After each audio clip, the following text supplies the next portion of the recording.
الحمد لله رب العالمين، والصلاة والسلام على خاتم الأنبياء والمرسلين وعلى آله وصحبه ومن دعا بدعوته واهتدى بهديه إلى يوم الدين. السلام عليكم ورحمة الله. برزان خوش حالم لواني سيم لا تفسير سورة البروج بخزمتها بقموا بس رزامندي خواهي قولي وهي وادان إيوي آزي السود لور بقن إن شاء الله. أعوذ بالله من الشيطان الرجيم. بسم الله الرحمن الرحيم. إن الذين فتنوا المؤمنين والمؤمنات ثم لم يتوبوا فلهم عذاب جهنم ولهم عذاب الحريق. بەڵێ خۆشەویستان، وەکو لە ئاتەکانی پێشتر خی گەورە سوبحانەوە وتەعالە کاتێکەوە باسی لەو ڕووداوە کرد کە کەسانێک لە ئیمانداران بە هۆی ئەوەی کە ئیمانیان بە خوای تاک و تەنیا هینابوو سوبحانەهو وتەعالە بەدەستی کەسانێکی ستەمکار چالیان لۆ لێدرا و پڕ کرا لە ئاگر و پێی سوتێندران. ئەوجا لەگەڵ ئەوەش خی گەورە سوبحانەهو وتەعالە لەگەڵ ئەوەش دەرگای تەوبە بەڕووی ئەو ستەمکارانە داناخاتن، بەڵکو دەفەرمی ئەوانەی کەوە ئیماندارانیان سووتان لە پیاوان و لە ئافرەتان پاشان تەوبەیان نەکردواتە ئەگەر تەوبە بکەن ئەوە مەسئلەکە دەگۆڕێ و خی گەورە قبولیان دەکاتن لەبەرەوەی وەکو قاعیدەکەی کە وەکو پێغەمبەر صلی الله علیه و سلم دەفەرمی التەوبەت تەجوب ما قبلها. ئیتر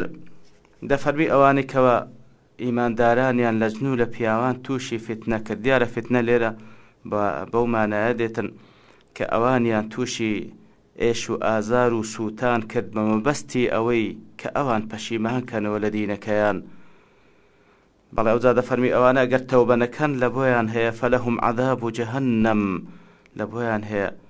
عەذابی جەهەنەم وەلەهم عەذاب الحەریق، و هەروەها عذاب و سزای سووتێنەر هەیە لە بۆیان. دیارە کاتێک کە دەفەرمی عذاب و جەهەنەم وەلەهم عذاب الحەریق، عذاب الحەریقەکەش هەر لە ناو جەهەنەمە، بەڵام ئەوە بەڵگەیە لەسەر ئەوەی کە ئەوان لەبەر ئەوەی کە موسڵمانانیان سووتان خی گەورە جەزایان دەداتەوە لە جنسی کردەوەکانیان، و هەروەها بەڵگەیە لەسەر ئەوەی کەوە جەهەنەم بێجگە لە عەذابی سووتاندن عەذابی دیکەشی تێدا.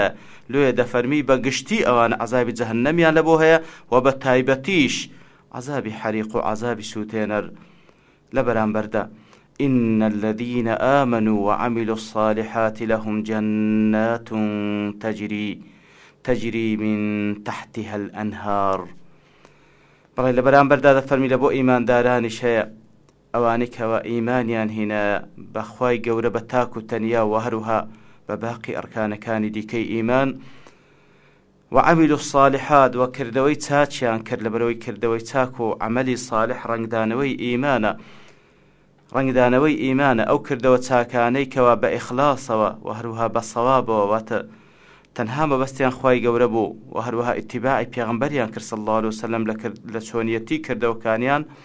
ئەوانە چەندین بەهەشتیان لە بۆ هەیە کەوە ڕووبار لە ژێر دارەکانیان و ڕووبار لە ژێر قەسرەکانیان دەڕوا. ئەوجا دەفەرمی ذلك الفوز الكبير، ئەوەیە بەڕاستی سەرکەوتنی هەرە گەورە. کەواتە لێرەدا کە تەماشا دەکەی باز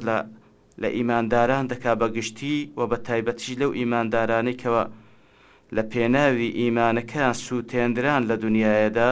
دەفەرمی ئەوانە فەوزی کەبیریان لە بۆ هەیە لە قیامەتدا، ئەوانە سەرکەوتنی گەورە بەدەست دەین. دیارە ئاعتیباریش بە حەقەت هەر لە بۆ قیامەت دەکرێت زیاتر، لەبەرەوەی دنیا دارالعەمەلە و قیامەتیش دارالجەزایە. ئیتر سەرکەوتنی ڕاستەقینە ئەو سەرکەوتنەیەکەوە ئەو بەندانە لە ڕۆژی قیامەتدا شاد دەبنەوە بە ڕەزامەندی خوای گەورە و بە بەهەشتی پان و بەرین کە لە نەتیجەی ڕەزامەندی خوای گەورەیە پێیان دەبەخشرێ. و هەروەها خەسارەتمەندی هەرە گەورە ئەوەیە کەوا کەسێک خوای گەورە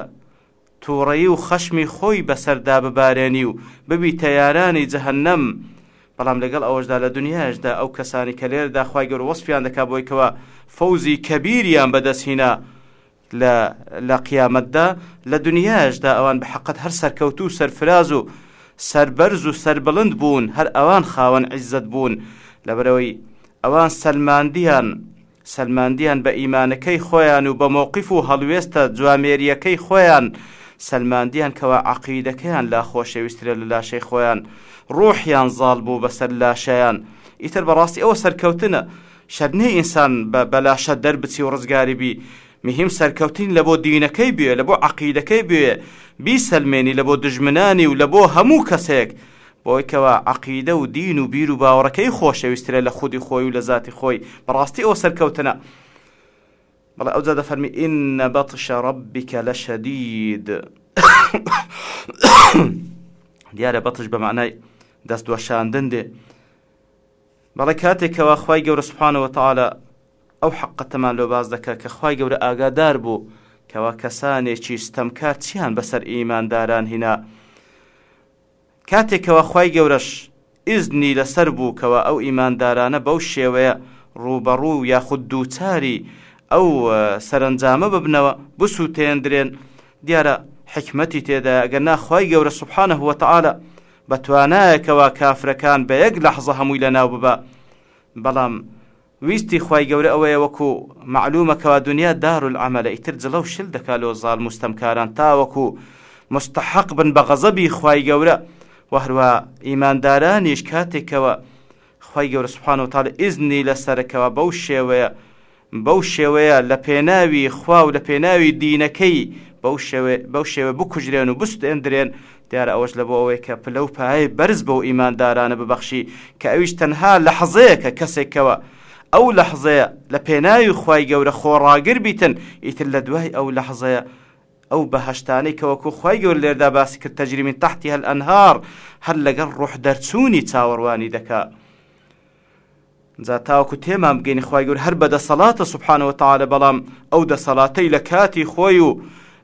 لە جێگای خۆی بەکاردەین. ئین بەطشە ڕەبیکە لەشەدید. بەڵێ دەستوەشاندنی خوای گەورە، دەستوەشاندنی پەروەردگارت یا ڕەسوول الله صلی الله علیه وسلم، دەستوەشاندنی پەروەردگارت ئەی کەسی ئیماندار لەشەدید،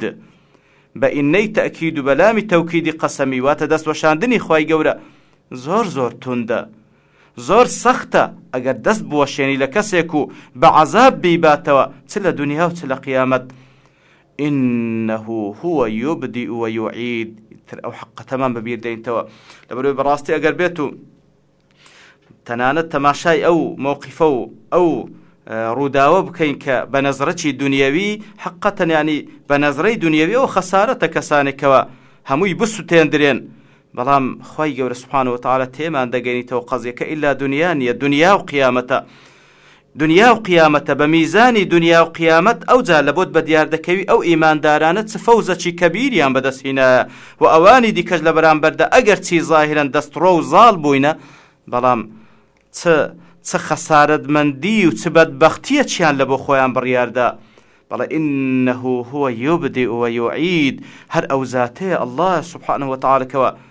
ئەو خەڵقەی دەست پێکردیە و لە سەرەتادا لە عەدەمەوە هێنایەتیانێ وجود، و هەر ئەویشە سوبحانەهو وتەعالا یوعید، دەیانجێڕیتەوە جارێکی دیکە، دەیانجێڕیتەوە و زندیان دەکاتەوە.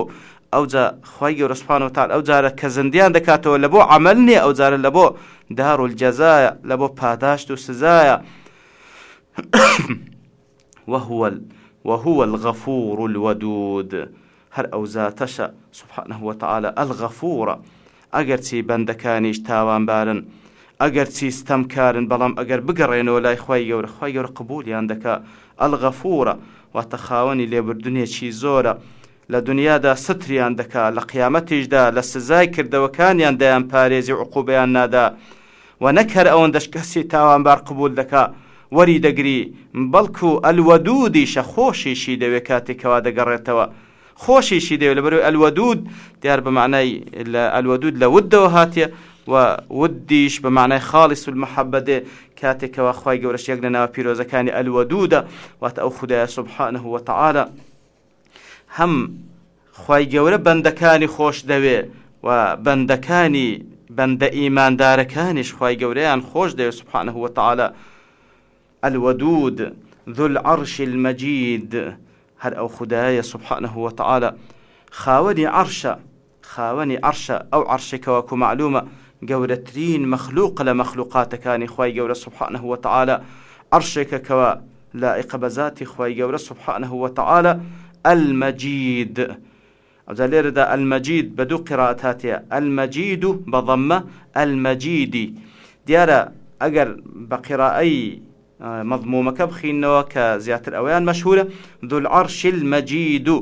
ذو العرش المجيد كواتا لردا المجيد كذا قرأت ولا بوزاتي خواي جورة سبحانه وتعالى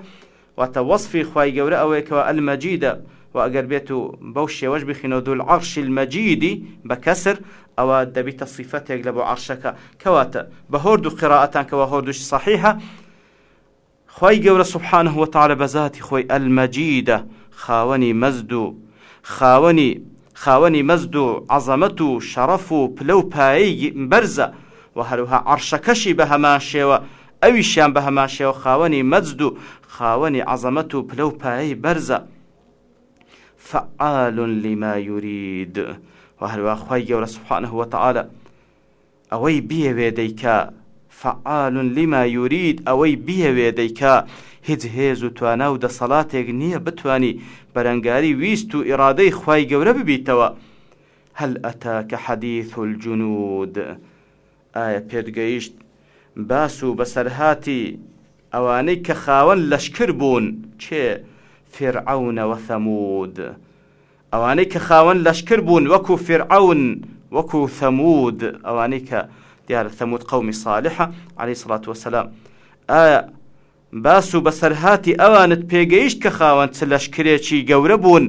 خاوەن چ هێز و توانا و دەسەڵاتێک بوون وەکو فرعون وەکو ثەمود بەڵێ فرعون معلومە کە ئیدعای خوایەتی دەکرد والعیاذ بالله فرعون معلومە کەوا بە چ شێوەیەک چەند توغیانی کردبوو ئیدعای ئەوەی دەکرد کەوا ئەو موڵکە هەمووی ئیویە و دەسەڵات هەر دەسەڵاتی ویە و ئیتر بەو شێوەیە وەکو معلومە کە لە چەندین جێگای کە لە قورئانی پیرۆز باس کرا هەتا خوای گەورە بەخۆی و بە جنودەکانی بەخۆی و بە لەشکرەکانی خوای گەورە ڕیسوای کردن و غەرقی کردن لەناو ئەو بەحرێکەوە لە دوای ئەوەی موسا عەلەیهی سڵات وەسەلام بەخۆی و بە ئیمانداران پەڕینەوە ئەوانیش لە سەرکەشیەکەی خۆی بەردەوام بوو کە بە چاوی خۆی ئەو موعجزەی دەدید کە ئاو بە چ شێوەیەک ئەو هەموو ڕێگایی لەناو بۆ تاوەکو ئیمانداران لێی بپەڕنەوە ئەویش بە هەمان شێوە یەکسەر چوو لۆنا ئەو بەحرە و لەو ڕێگانەدا بپەڕیتەوە کاتێکەوە کەیشتنە ناوەڕاستی بەحرەکە خوای گەورە فەرمانی پێکردکەوە لەسەریان تەبق بوو ئیتر ئەوان غەرق بوون. ئایا بەسەرهاتی ئەوانت پێگەیشت خوای گەورە بە چ شێوەیەک ڕیسوای کرد بەخۆی و بە لەشکرەکەی و هەروە ثەمودیش بەڵێ ئەوانیش خاوەن لەشکر بوون هەڕەشیان لە صالح دەکرد عەلەیهی سڵات وەسەلام ئەو ناقەیەی کەوا بەخۆیان داوایان کرد وەکو موعجزەیەک خوای گەورە پێیان بەخشی کە لە بەردێک خوای گەورە لە پێشساوی ئەوان خەڵقی کرد کوشتیان و هەروەها هەوڵی کوشتنی صالحیشیاندا عەلەیهی سڵات وەسەلام ئیتر ئەوانیش خۆیان بەهێز و بەدەسەڵات و بە خاوەن لەشکر دەزانی خوای گەورە ئەوانیشی لە ناوبرد و سزای ناردە سەریان کەواتە بەنیازی چنە قوڕەیشەکان و غەیری قوڕەیشەکانیش کاتێکەوە بەو شێوەی محاربەی دینی خوا دەکەن خۆ ئەوان لە فرعون و لە ثەمود بەقووەتر نەبووینە ئەگەر بەقووەتریش بن بەنسبەت عەزەمەتی خوای گەورە چییە کە لە ناویان ببە بەل الذین کەفەڕوا فی تەکذیب بەڵکو کەسانێکی کافر جۆ لە هیچ ئاەتێک ڕاناگرن و پند و ئامۆژگاری لە هیچ بەسەرهاتێکی جوەر ناگرن بەڵکو ئەوان بە بەردەوامی لە تەکذیبدان فی تەکذیب دیارەوە کە ئەنەمە تەکذیبەکە دائیرەیە کە ئەوان چووینە ناوی و هەر چاردەوری گرتینە واتە هەر شتێکیان پێ بگا لە دەربارەی خوای گەورە دەربارەی پێغەمبەر صلی الله علیه وسلم دەربارەی ئیسلام دەربارەی قورئان ئەوان هەر دەڵێن درۆیە هیچ شتێککە نازانن بەڵکو ئەوان بڕیاریاندا هەر شتێک لەلایەنی خوای گەورەوە لە بۆیان باز بکرێ ئەوان بڕیاری درۆی لەسەر دەن والعیاذ بالله مسبقا بەبێ ئەوەی جۆی لێ ڕابگرن کەواتە ئەوان ئامادە نین پند و ئامۆژگاری وەربگرن والله من ورائهم محيط انزا خواي گەورە سبحانه وتعالى ئەویش خواي گەورە سبحانه وتعالى چاردەوری گرتینە خواي گەورەش بەعلمی بەدەسەڵاتی خواي گەورە لە پشتیانەوە من ورائهم وكأنما ئەوان ئاگیان لێ نییە لۆی خواي گەورە بەو لەفزەی والله أعلم دەفەرمی من ورائهم وكأنما ئەوان هیچ ئاگیان لەوەی نییەکەوە خوای گەورە لە دوای ئەوانە و چواردەوری گرتینە و بە خۆیان و بە کەید و پیلان و تەختیتەکانیان خوای گەورە ئاگادارە هەمووی پێ چاردەوریانی گرتیە و بە هیچ شێوەیەکی لە دەسەڵاتی خوای گەورە دەرچوونیان نییە بل هو قورآن مەجید. جا خوای گەورە فەرمی ئەگەر چی کەسانێک لە بێ باوەڕان بەو شێوەیە بە درۆی دەزانن ئیمان بە پێغەمبەرەتی پێغەمبەر نای صلی الله علیه وسلم، بەڵکو ئەوەی کە حەقە و ئەوەی کە بڕیاری خوایە، ئەو قورئانی کە کەلامی خوایە، ئەویشیان قورئانێکە مەجیدە، ئەویشیان خاوەن پلە و پایەی بەرزە،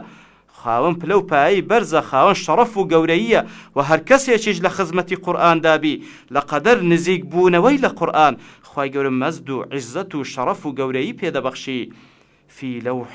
مەحفوظ. بەڵێ ئەو قورئانش هەر وەکو لە سەر زەویشدا خوای گەورە دەفەرمیتن ئینا نەحن نەزەلنا الذیکر وئینا لەه لەحافظون، لە ئاسمانیشدا خوای گەورە بڕیاری پاراستنی دایە لەبەرەوەی لە لەوح المەحفوظ کەوا هیچ دەستێکی ناگاتێ پارێزراوە، و خوای گەورە بڕیاری پاراستنی هەم لە ئاسمان و هەم لە سەر زەویشدا. ئەو جا با هەر هەموو خەڵکیش دوژمنایەتی بکەن واللهی بەرامبەر بە قورئانی پیرۆز کە کەلامی خوای گەورەیە سوبحانه وتعالى بە هیچ شێوەیەک هیچیان پێ ناکرێ، و بەڵکو ئەوەی کەوا تێیدا زەرەرمەند و خەسارەتمەندە هەر بەخۆیانن لە دنیا و لە قیامەت. سبحان ربك رب العزة عما يصفون وسلام على المرسلين والحمد لله رب العالمين.